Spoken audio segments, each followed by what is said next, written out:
Hello friends, welcome to Jeevanya's kitchen. Friends, இன்றைக்கி நம்ம ரொம்ப டேஸ்டியான மல்டிகிரெயின் தோசை எப்படி பண்ணுறதுன்னு பார்க்க போகிறோம்.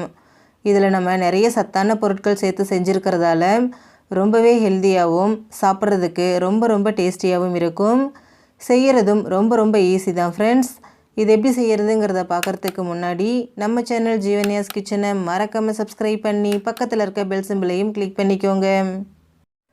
மாவு ரெடி பண்ணுறதுக்கு ஃபஸ்ட்டு ஒரு பவுல் எடுத்துகிட்டு அதில் 1 கப் அளவுக்கு இட்லி அரிசி சேர்த்துக்கோங்க. நான் மெஷரிங் கப் யூஸ் பண்ணியிருக்கேன். நீங்கள் இதுக்கு பதிலாக கிண்ணம் இல்லை டம்ளர் ஏதாவது யூஸ் பண்ணிக்கலாம். கூடவே 1/4 கப் அளவுக்கு வரகரிசி, 1/4 கப் அளவுக்கு ஜவ்வரிசி, 1/4 கப் அளவுக்கு வறுக்காத பச்சை வேர்க்கடலை, 1/4 கப் அளவுக்கு பச்சைப்பயிறு, 1/4 கப் அளவுக்கு கடலைப்பருப்பு, 1/4 கப் அளவுக்கு மசூர் பருப்பு எடுத்திருக்கேன். நீங்கள் மசூர் பருப்பு இல்லை அப்படின்னா இதுக்கு பதிலாக 1/4 கப் அளவுக்கு துவரம்பருப்பு சேர்த்துக்கோங்க. கூடவே 1/4 கப் அளவுக்கு உளுத்தம்பருப்பு, 1/4 கப் அளவுக்கு கொள்ளுப்பருப்பு, 1/4 டீஸ்பூன் வெந்தயம் சேர்த்துக்கோங்க. சேர்த்துட்டு இது கூடவே தேவையான அளவு தண்ணி சேர்த்து ஒரு 2-3 தடவை நல்லா கழுவி எடுத்துக்கோங்க. இதில் நான் சேர்த்துருக்கக்கூடிய எல்லா பொருளும் சேர்க்கணும், இது மட்டும்தான் சேர்க்கணும் அப்படிங்கிற அவசியமே கிடையாது. உங்ககிட்ட என்னென்ன தானியங்கள் இருக்கோ அது எல்லாத்தையும் சேர்த்து கூட செஞ்சுக்கலாம். கைவசம் இருக்கிறத வச்சு இந்த தோசையை நம்ம ஈஸியாக செஞ்சு முடிச்சிடலாம். பாருங்கள், இதை நல்லா கழுவியாச்சு. கழுவினதுக்கப்புறமா திரும்பவும் இதில் தண்ணி சேர்த்துக்கோங்க. தண்ணி சேர்த்துட்டு இதை ஒரு 6லேருந்து 8 மணி நேரத்துக்கு அப்படியே வச்சுடுங்க. நம்ம சேர்த்துருக்கக்கூடிய பருப்பு அரிசி எல்லாமே நல்லா ஊறி வரணும். இப்போ இதை அப்படியே வச்சுடுங்க. ஒரு 8 மணி நேரம் அப்படியே இருக்கட்டும். பாருங்கள், ஒரு 8 மணி நேரம் போல் ஆயிருக்கு. நம்ம சேர்த்துருந்த அரிசி பருப்பு எல்லாமே நல்லா ஊறி வந்திருக்கு பாருங்கள். இப்போ இதை அரைக்கிறதுக்கு ஒரு மிக்சர் ஜார் எடுத்துகிட்டு அதில் கொஞ்சமாக இந்த பருப்பை சேர்த்துக்கோங்க. நான் ஒரு 3 பேட்சாக இதை அரைக்க போகிறேன். நீங்கள் இதை அப்படியே கிரைண்டரில் சேர்த்து அரைக்கிறதா இருந்தாலும் அரைச்சிக்கலாம், அது உங்களோட விருப்பம்தான்.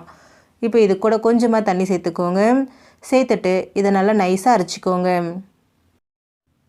பாருங்கள், எந்த அளவுக்கு நல்லா ஸ்மூத்தாக திக்காக அரைக்க முடியுமோ அந்தளவுக்கு நல்லா ஸ்மூத்தாக திக்காக அரைச்சிக்கோங்க. இப்போ அரைச்ச மாவை அப்படியே ஒரு பாத்திரத்தில் சேர்த்துக்கோங்க. சேர்த்ததுக்கப்புறமா மீதி இருக்கக்கூடிய அரிசி பருப்பு எல்லாத்தையும் இதே மாதிரியே மிக்சர் ஜாரில் சேர்த்துட்டு நல்லா நைஸாக திக்காக அரைச்சிட்டு அதே பாத்திரத்தில் சேர்த்துக்கோங்க. இப்போ இதில் தேவையான அளவு உப்பு சேர்த்துக்கோங்க. நான் கல் உப்பு சேர்த்துக்கிறேன். சேர்த்துட்டு இதை கையாலேயே நல்லா இந்த மாதிரி மிக்ஸ் பண்ணி விடுங்க. கையால் கலக்கும்போது மாவு நமக்கு நல்லா ஸ்மூத்தாக நல்லா பொங்கி வரும். கலந்ததுக்கப்புறமா இதை ஒரு 8 மணி நேரத்துக்கு அப்படியே வச்சுடுங்க. மாவு நமக்கு நல்லா பொங்கி வரணும்.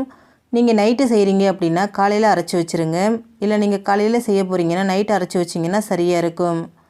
பாருங்கள், நான் ஓவர் நைட் அப்படியே வச்சுருந்தேன். மாவு நமக்கு எந்த அளவுக்கு நல்லா பொங்கி வந்திருக்குன்னு பார்க்கும்போதே நமக்கு நல்லா தெரியுது பாருங்கள். இந்தளவுக்கு மாவு நல்லா பொங்கி வரணும் ஃப்ரெண்ட்ஸ். இப்போது இதை ஒரு கரண்டி வச்சுட்டு நல்லா கலந்து கொடுங்க. நல்லா மிக்ஸ் பண்ண மாவு நமக்கு நல்லா ஸ்மூத்தாக வரும். பாருங்கள், மாவு எந்த அளவுக்கு ஸ்மூத்தாக இருக்குன்னு. ஆனால் மாவு நமக்கு நல்லா கெட்டியாக இருக்குது. அதனால் இது கூட ஒரு 1/4 கப் அளவுக்கு தண்ணி சேர்த்துக்கிறேன். சேர்த்துட்டு திரும்பவும் இதை நல்லா கரைச்சிக்கலாம். நம்ம இதை தோசை மாவு பதத்துக்கு கரைச்சி எடுத்தால் நமக்கு சரியாக இருக்கும். பாருங்கள், கரெக்டான கன்சிஸ்டன்சியில் இருக்குது. இப்போது ஸ்டவ்வில் தோசை தவா வச்சுட்டு தவா சூடானதும் இந்த மாவை அதில் சேர்த்துக்கோங்க. சேர்த்துட்டு உங்களுக்கு தோசை எவ்வளோ மெல்லிஸாக வேணும்னு நினைக்கிறீங்களோ அந்தளவுக்கு நல்லா மெல்லிஸாக இந்த மாதிரி நல்லா ஸ்ப்ரெட் பண்ணி விடுங்க. ஸ்ப்ரெட் பண்ணி விட்டுட்டு இதுக்கு மேலே கொஞ்சமாக எண்ணெய் சேர்த்துக்கோங்க. எண்ணெய் சேர்த்துட்டு ஸ்டவ்வை மீடியம் ஃப்ளேம்லேயே வச்சுட்டு இதை நல்லா வேக விடுங்க. தோசை ஒரு பக்கம் நல்லா வெந்து நல்லா செவந்து வரட்டும். பாருங்கள், ஒரு பக்கம் தோசை வெந்து நல்லா செவந்துருக்கு. இப்போ இதை அப்படியே இன்னொரு பக்கம் திருப்பி போட்டுருங்க.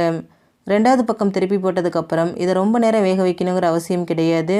ஒரு 30லேருந்து 40 செகண்டுக்கு இருந்தாலே போதும், தோசை நல்லா வெந்து வந்துடும். பாருங்கள், 2 பக்கமும் நல்லா வெந்து செவந்துருச்சு. இப்போ இதை எடுத்துருவோம். நல்லா கிறிஸ்பியாக நல்லா செவந்து வந்திருக்கு.